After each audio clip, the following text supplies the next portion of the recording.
Hello, and welcome to the IYF online camp. This is the Academy. My name is Ameyaw Debrah. I am a lifestyle and entertainment blogger. And in this series, we're going to talk about a number of things. I'm going to share with you my journey to where I am now. And also, we're going to look at what it is bloggers do, how to become a blogger, how to find your voice in a space where it seems to be quite chaotic and everybody is in at the moment. We also talk about how what kind of opportunities are there for you to make a business out of, how to become an influencer within the ecosystem that you may find yourself, and the challenges you may face.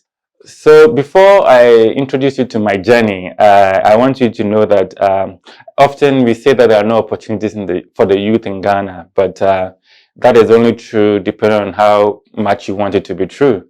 I believe that we have our own destinies in our hands, and sometimes we have to go out there and find what it is that our true calling is.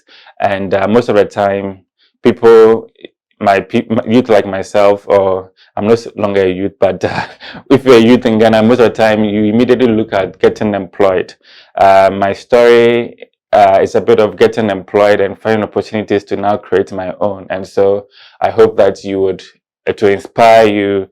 But for me, it's important that you find your passion, because once you do something that you're passionate about, you will give it your all. Of course, there will be challenges, but there's a lot of learning, because within you, you know what you want to achieve. And so with a little try and error, you will fine tune that vision. And maybe sometimes it might not start off to be exactly what you want it to be, but with all these mistakes and learning, it will shape in that dream to become something that at the end of the day, you will still love and you will get results out of. I started this journey so many years ago, but it all started when I won an award in the university, Kwame Nkrumah University of Science and Technology.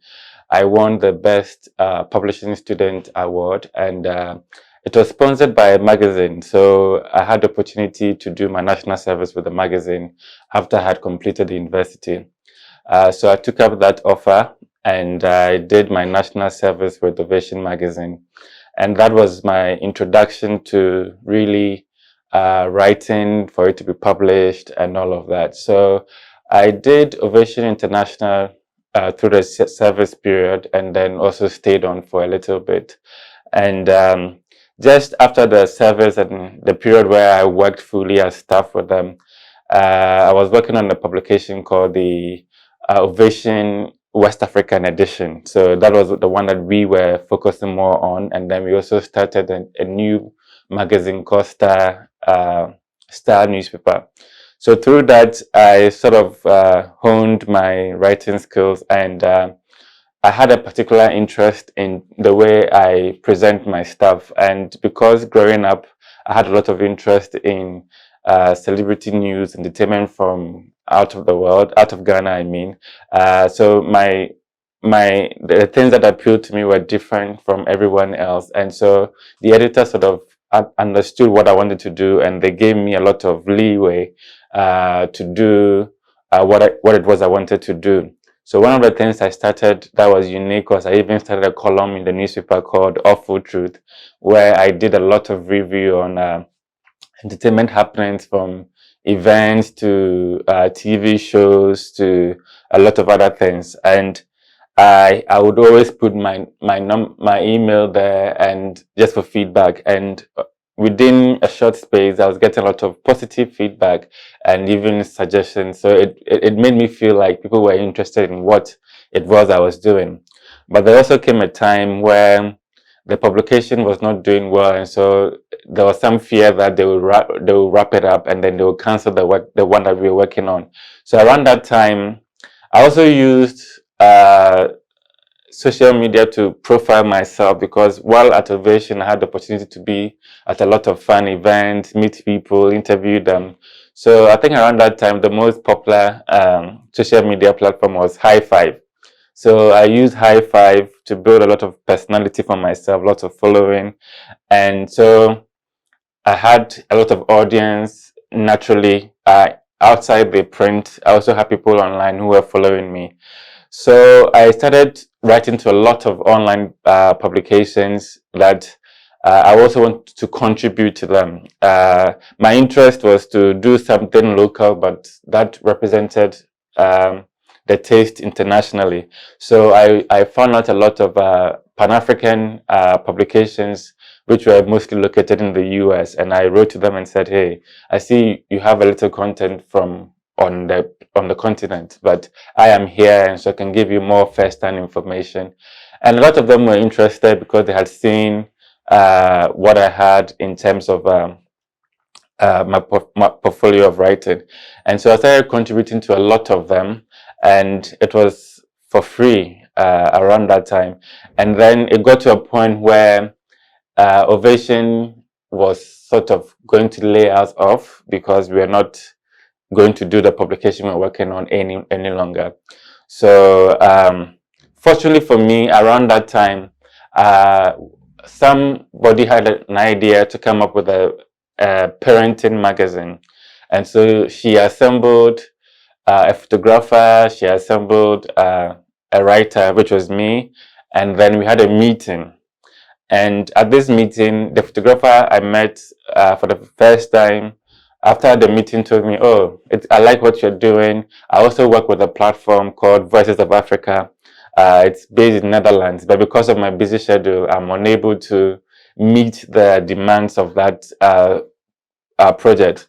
So I will recommend you to them, and if you are interested, we will take it from there." So I said, "Yes, why not?" And he copied me in an email to the founders of the Voice of Africa network, and they said, "Yes, why not?" So what that project did was they give out Nokia phones to young journalists across Africa, and then with this Nokia phone, we create content, video content, like a full news report, like you find on the TV, but we use the phone to interview, to file, and edit everything in one. So they sort of taught me how to do that, and I became quite efficient in it. So I started doing content more with this project because it was paid for.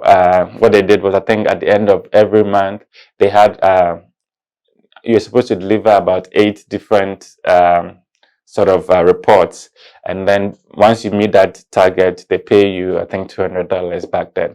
So I took it up, and now, since I left Ovation, it now became the main thing I was doing, in addition to everything that I was doing.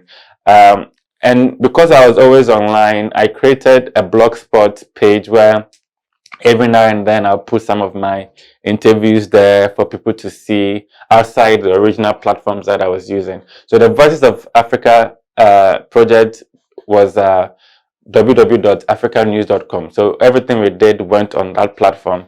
So along the line, some few months into the project, an opportunity came for me to go and speak about the project at the Highway Africa Summit.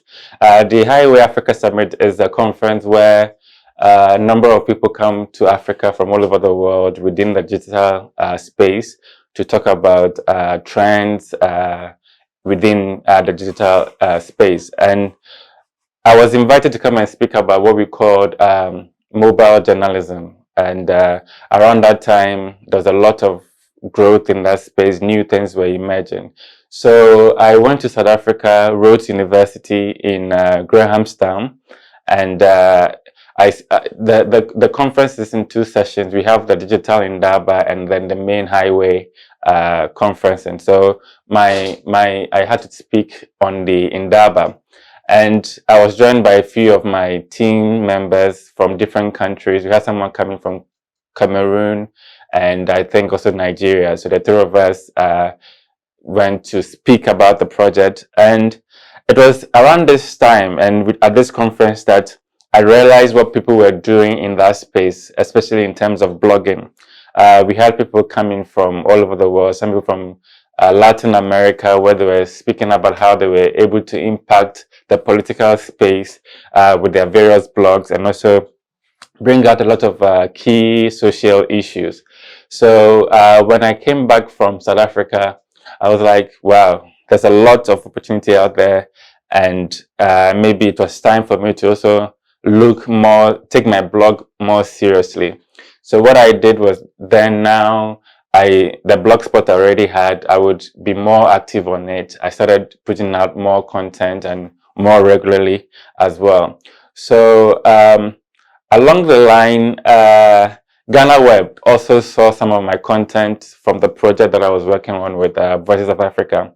And then they reached out to me to say they wanted me to come and be their content editor. So my project with the Voice of Africa was about ending anyway. So I agreed to now take up the Ghana Web job. And so when the time was due, Ghana Web sort of set me up. They gave me I had to go and buy internet, set it up at home, and then I started working on there for them as well. Alongside, I was still doing my blog on Blogspot. So I started working with Ghana Web, and still my presence online kept growing because people would find my content and the way I was doing it to be very unique. So along the line again, a friend, Chris Vincent, who owns GhanaCelebrities.com, also had started his. He's based in the UK, and so again, most of the content for him was secondhand because he would pick from other places since they were not on the grounds. So he contacted me, and initially it was like, "Oh, I don't know you," and all of that. But we found a common ground because he was also from a decided college.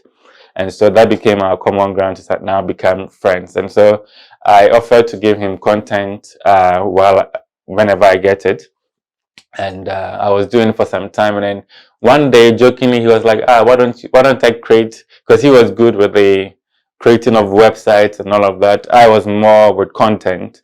And of course, the blogspot that I had created was easy to do. So there was not so much technical need in there. So he jokingly said, why don't I create you your own website? And we were like, well, around that time, Paris Hilton was quite popular around the world. That was one blogger that stood out. And although the name Paris Hilton is not really his name, people thought it was his name. So we were like, if I'm going to have something that's in my voice, why don't we just use my name? And so jokingly, we came up with Ameyaw Debrah. He created ameyawdebrah.com, sent me the link, and it was active. So now we had to now put content on there for it to come alive. And so I started doing that as well while I was still doing the Ghana Web project. So again, combining my social media presence, putting content across, the ameyawdebrah.com within some few months gathered a lot of steam. People were knowing all about it, and the growth was happening. It was new because again, it was a website that was somebody doing ABC. They could relate to it. Of course, initially, the challenge was people getting the name right to even go and search for it if we didn't know. But the unique thing again is the fact that it's a person, it's a voice. So that made it intriguing for people. It made me very different from whatever other website was there because I became very relatable. They could find me on social media. They could read what I was writing. So it became a community, and then it kept growing. So I think about 2 years later, the Ghana web owner, who is Dutch actually, came to Ghana for the first time, if I'm not mistaken. And then when he came to Ghana, what he heard on the radio, ABC event, media partner, ameyawdebrah.com, and then he got worried. He was like, is this guy so big on his own? And why is it that everybody is gravitating towards him? And ideally, he would have wanted it to be Ghana Web that is rather there. So a little conflict of interest now ensued, and then back and forth. What they wanted to do was now to buy ameyawdebrah.com onto the platform, so to be ameyawdebrah.ghanaweb, so it will sit on their platform, and then we will share advertising revenue. So a number of options were put out, but I took a difficult decision not to let it go, and I stuck with my ameyawdebrah.com. And the dilemma in making a decision was, do you forego a regular salary, a monthly salary, or now go with a brand that you've started that people are loving, people are resonating, but it's not immediately making you money. Although I saw a lot of potential in it, but it wasn't immediately making me so much money. So do I let go but then I took that difficult decision and decided to let go and now focus fully on what I was doing on ameyaw.com. And some few weeks after making that decision, I hit my first major challenge. Because if you're a blogger, if you have a website, one of the cool ways to make money is through advertising. And the easiest one and the most efficient one would be Google AdSense, so the advertising platform from Google.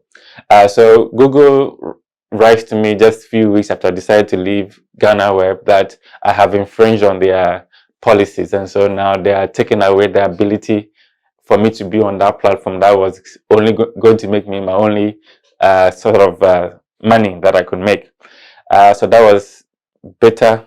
I had friends at Google Ghana, and then I told them about the mistake. I said I have not infringed them. They've made a mistake.